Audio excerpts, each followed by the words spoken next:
നമസ്കാരം. ജലമേന്തി നിൽക്കുന്ന ഒരാറ്റിൻ്റെ മധ്യേ ജലമില്ലെന്നുള്ളതിൽ ഓർത്തു പതുക്കെ നലമോട് പൊണ്ണൻ കുതിച്ചങ്ങു ചാടി നിലവിട്ടു വെള്ളത്തിൽ വീണാശു മുങ്ങി.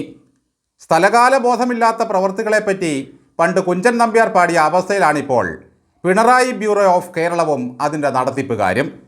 സ്ഥലവും കാലവും ബോധവും മറന്ന ഒരു പ്രസ്ഥാനത്തിൻ്റെ തകർച്ചയുടെ ആഴമളക്കാൻ ഇതുവരെയുള്ള കോൽക്കണക്കുകൾ ഒന്നും പോരാ കൂട്ടരെ. കണ്ണു കാണാത്ത പിതാവും കണ്ണുകെട്ടിയ മാതാവും കൂടി വളർത്തി മുടിപ്പിച്ച ഒരു പുത്രനായിരുന്നു പുരാണത്തിലെ ദുര്യോധനൻ. അതിന് കീഴിലുള്ളതെല്ലാം ചേട്ടൻ്റെ പാത പിന്തുടർന്നു. ഒടുവിലെത്തിപ്പെട്ട ദുർവിധി മഹാഭാരതം നമുക്ക് കാട്ടിത്തന്നു. ഇങ്ങനെ പ്രസ്ഥാനം കണ്ണുകെട്ടി വളർത്തിയ പിണറായി എന്ന ധാർത്തരാഷ്ട്ര പ്രതാപത്തിൻ്റെ ചെങ്കോട്ട ഇതാ വീണ് തകർന്നടിഞ്ഞിരിക്കുന്നു.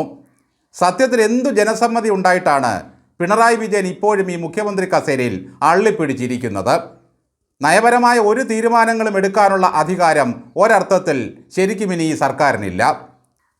ഉംബർഗോൻ തന്നോട് വമ്പും പ്രതാപവും കാണിച്ച് 56 വാഹനങ്ങളുടെ അകമ്പടിയോടെ എപ്പോഴും തെക്കോട്ടും വടക്കോട്ടും നടക്കുന്ന പിണറായി വിജയനെ ജനശത്രുവായി ഇതാ കേരളം പ്രഖ്യാപിച്ചു കഴിഞ്ഞു.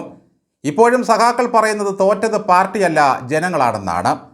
കമ്മ്യൂണിസത്തിൻ്റെ ഏറ്റവും പ്രാകൃതവും സംസ്കാരശൂന്യവും വൃത്തികെട്ടതുമായ പ്രസ്താവനയാണ് തെറിമണിയിലൂടെ പുറത്തേക്ക് വമിച്ച വാക്കുകൾ. അതിനെപ്പോലും ന്യായീകരിച്ച ഗോവിന്ദൻ പറഞ്ഞത് കേട്ടോ, മണി ഒരു പച്ച മനുഷ്യനാണെന്ന്. പച്ച മനുഷ്യൻ പുഴുത്ത വാക്കുകൾ കൊണ്ട് ജനത്തിൻ്റെ നെഞ്ചത്ത് കയറിയതിനെപ്പോലും ഒന്ന് അപലപിക്കാൻ കഴിയാത്ത ഗോവിന്ദനാണ് കേരളം കണ്ട ഏറ്റവും വലിയ കമ്മ്യൂണിസ്റ്റ് കോമാളിയെന്ന് പറയേണ്ടിയിരിക്കുന്നു. തെരഞ്ഞെടുപ്പിന് മുമ്പ് പെൻഷൻ കൂട്ടിയത് വോട്ട് തട്ടാനാണെന്ന് അടൂർ പ്രകാശ് പറഞ്ഞപ്പോൾ എന്തൊരു ഇളക്കമായിരുന്നു ഈ സഖാക്കൾ. പെൻഷൻകാരെ അപമാനിച്ചു എന്നായിരുന്നു ഇളക്കം. ഇപ്പോൾ ദേ കിട്ടിയത് വാങ്ങി തിന്നിട്ട് പിറപ്പുകേട് കാണിച്ചു എന്ന് ഒരുത്തൻ പറയുന്നു. ഇതിലേതാണ് ശരിക്കും ജനങ്ങളെ പുച്ഛിക്കൽ? ഈ മനുഷ്യനെ പണ്ട് ബംഗാളി എഴുത്തുകാരി മഹാശ്വേതാദേവി പ്രാകൃതനെന്ന് വിളിച്ചത് ഓർക്കുന്നില്ലേ? ടി പി ചന്ദ്രശേഖരൻ്റെ വിധവയായ കെ രമയെ അധിക്ഷേപിച്ചതിനായിരുന്നു അത്. മഹാശ്വേതാദേവി ടി പിയുടെ വീട്ടിൽ ചെന്നത് മണിക്ക് സുഖിച്ചില്ല. അന്നും സഖാക്കൾ കിടന്നു തുള്ളി പച്ച മനുഷ്യനായ ഞങ്ങളുടെ മണിയാശാനെ പ്രാകൃതനെന്ന് വിളിച്ചു എന്ന് പറഞ്ഞ്. കേരളത്തിൽ ജീവിക്കുന്ന സകല പാവം പിടിച്ച മനുഷ്യരെയുമാണ് ഈ തെറിമണിയൻ നിന്ദിച്ചതെന്നും പുച്ഛിച്ചതെന്നും ഓർക്കണം. ഞാൻ അന്നേരത്തെ വികാരത്തിന് പറഞ്ഞു പോയതാണെന്നാണ് ഇപ്പോൾ ഇദ്ദേഹം പറയുന്നത്. ആശ്വാസമായി. ബേബി ഇടപെട്ടപ്പോഴാണ് ഇങ്ങനെയൊരു മാനസാന്തരം മണിയിലുണ്ടാക്കിയത്. മണി പറയുന്ന വൃത്തികേട് തിരുത്താനും PB ഇടപെടണം. ഇയാളും പാവങ്ങളുടെ നേതാവാണ്. പാവങ്ങളുടെ പടത്തലവൻ പിണറായി പാവങ്ങൾക്ക് നൽകിയ ഭിക്ഷയാണല്ലോ ഈ കുടുംബക്ഷേമ പെൻഷൻ. പിണറായി ഫാമിലെ പശുക്കളെ ദിവസം 3 തവണ ഞെക്കിപ്പിഴിഞ്ഞ് കറന്നുണ്ടാക്കിയ കാശാണല്ലോ എടുത്ത് വിതരണം ചെയ്തത്. വാസ്തുദോഷത്താൽ സകല പാപങ്ങളും ഏറ്റുവാങ്ങിയാണ് AKG സെൻറ്റർ നിലകൊള്ളുന്നത്. പാടഹാരി ദോഷമുള്ള പിണറായി വിജയൻ എന്നതിന് പാല് കാച്ചി ഗോവിന്ദൻ അവിടെ പൊറുതി തുടങ്ങിയോ, അന്നു മുതൽ പാർട്ടിയുടെയും സർക്കാരിൻ്റെയും കഷ്ടകാലം തുടങ്ങി. പാർട്ടിയുടെ കരിയറിൽ മുഴുവൻ തടസ്സങ്ങളാണ്. വിട്ടുമാറാത്ത രോഗം, ഉറക്കമില്ലായ്മ, പണനഷ്ടം, മാനഹാനി, കൂട്ടത്തോൽവി, നിരന്തരമായ തർക്കങ്ങൾ, നിരാശ, പിന്നെ മനസമാധാനവുമില്ല. AKG സെൻറ്ററിൻ്റെ മുറ്റത്ത് തുളസി, നെല്ലി, കൂവളം, കവുങ്ങ് എന്നിവ നടുന്നത് ഒരു പരിഹാര മാർഗമാണ്.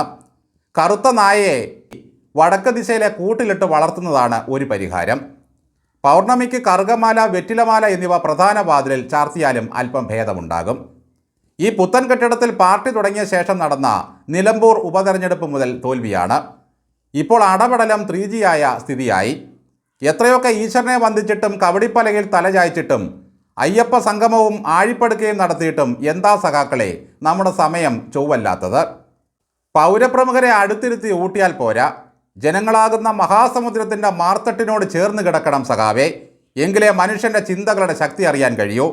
അല്ലാതെ പിണറായി AKG സെൻറ്ററിൽ കോരി വച്ചിരിക്കുന്ന ബക്കറ്റ് വെള്ളം പോലെ ആകരുത് പാർട്ടി. പിണറായി കോരിവെച്ച കടൽ വെള്ളത്തിൽ തിരയടിക്കുന്നത് നോക്കിയിരിക്കുകയാണ് പിള്ളേർ. എന്താ തിരയടിക്കാത്തത് കുട്ടി? പിണറായി വിജയൻ ബക്കറ്റിൽ കോരി വച്ചിരിക്കുന്ന ദ്രാവകമാണ് ഇപ്പോൾ പാർട്ടി. അതിൽ ജനവികാരമാകുന്ന തിരമാലകൾ ഉണ്ടാകില്ല. പാർട്ടി തോറ്റു എന്നത് ഒരു മഹാസത്യമാണ്. പക്ഷേ ആ സത്യം CPMൻ്റെ നേതാക്കളെയും അണികളെയും ഇവരുടെ ചാനലുകളെയും ആരെന്ന് പറഞ്ഞു മനസ്സിലാക്കും? ഇനി എണ്ണിയപ്പോൾ തെറ്റിയതാണോ?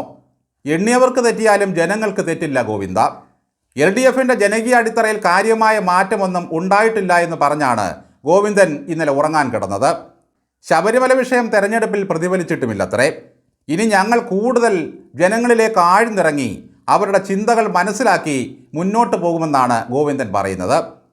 ഗോവിന്ദൻ്റെ പാർട്ടി ആഴ്ന്നിറങ്ങാൻ വരുന്നത് നോക്കി ജനം ഇങ്ങനെ തെക്കോട്ട് നോക്കി നിൽക്കുകയല്ലേ? തോൽക്കുമ്പോൾ മാത്രം കീഴോട്ട് നോക്കുന്നതാണ് ഇന്നത്തെ കമ്മ്യൂണിസം. അല്ലാത്തപ്പോഴൊക്കെ മുകളിലോട്ടാണ് നോട്ടം. അപ്പോൾ മുതലാളിമാരെ കാണാം, ആഗോള മുതലാളിത്തത്തെ പുൽകാം, നക്ഷത്രങ്ങളെ കാണാം, വിഷ്ണുലോകം പോകാം.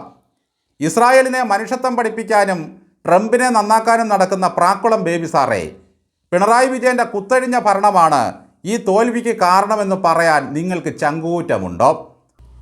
ജനങ്ങളെ മറന്നതാണ് പാർട്ടി ചെയ്ത തെറ്റെന്ന് ഉറക്കത്തിലെങ്കിലും ഒന്ന് പറയാമോ നിങ്ങൾക്ക്? ബിനോയ് വിശ്വം പറയുന്നത് കമ്മ്യൂണിസ്റ്റ് മൂല്യങ്ങൾ കൂടുതൽ ഞങ്ങൾ ഉയർത്തിപ്പിടിക്കുമെന്നാണ്. മൂല്യങ്ങൾ പൊക്കുന്നതൊക്കെ കൊള്ളാം സഖാവേ, നാട്ടുകാരെ മൂലം കാണിക്കരുത്. എന്തുകൊണ്ട് പാർട്ടി തോറ്റു എന്ന് മനുഷ്യന് മനസ്സിലാകുന്ന ഭാഷയിൽ ഒന്ന് പറഞ്ഞു കൊടുക്കൂ സഖാക്കളെ. മൂല്യത്തെപ്പറ്റി കൂടുതൽ നിങ്ങൾ പറയാതിരിക്കുന്നതാണ് നല്ലത്. ഫലമെല്ലാം അറിഞ്ഞ ശേഷം ഈ പിണറായി വിജയനെ ഗോവിന്ദൻ വിളിച്ചിട്ടുണ്ടാകുമോ? അല്ല, ഈ പാർട്ടിയെപ്പറ്റി നമുക്ക് ഒന്നും അറിയാത്തത് കൊണ്ട് ചോദിക്കുന്നതാണ്. ഗോവിന്ദൻ പൊട്ടിക്കരഞ്ഞുകൊണ്ട് പിണറായി വിജയനെ വിളിക്കുന്നതും ഇല്ല എൻ്റെ ഗോവിന്ദൻ ഒന്നുമില്ല എന്ന് പിണറായി ആശ്വസിപ്പിക്കുന്നതും ഒന്ന് സങ്കല്പിച്ച് നോക്കൂ. തലേന്ന് വന്ന് ഞങ്ങൾ തൂത്തുവാരുമെന്ന് പറഞ്ഞിട്ട് പോയ ഒരുത്തനെയും ഇപ്പോൾ കാണുന്നില്ല. വടകരയിലെ ലോകമാതാവ് ജനനി ശൈലജ അപ്പോഴും പറഞ്ഞത് രാഹുലിൻ്റെ പെണ്ണുപിടിയും ഷാഫിയുടെ ഒത്താശയെപ്പറ്റിയുമാണ്, കോൺഗ്രസിലെ വൃത്തികെട്ടവന്മാരെ പറ്റിയുമാണ്. ത്രിതല തെരഞ്ഞെടുപ്പിൽ വായിലിട്ടെങ്കിലും പിണറായി വിജയൻ വീണ്ടും വരും കേട്ടോ, അതിൽ ഒരു സംശയവും വേണ്ട. നാട് ഭരിക്കാൻ അറിയില്ലെങ്കിൽ താടി വടിക്കൂ നമ്പൂരി എന്നൊരു മുദ്രാവാക്യം പണ്ട് വിമോചന സമരക്കാർ വിളിച്ചിരുന്നു. പിണറായി വിജയൻ ഒരു പണിക്കും പോയില്ലെങ്കിലും വേണ്ടില്ല, ഒന്ന് ഇറങ്ങിക്കൊടുത്താൽ മാത്രം മതി.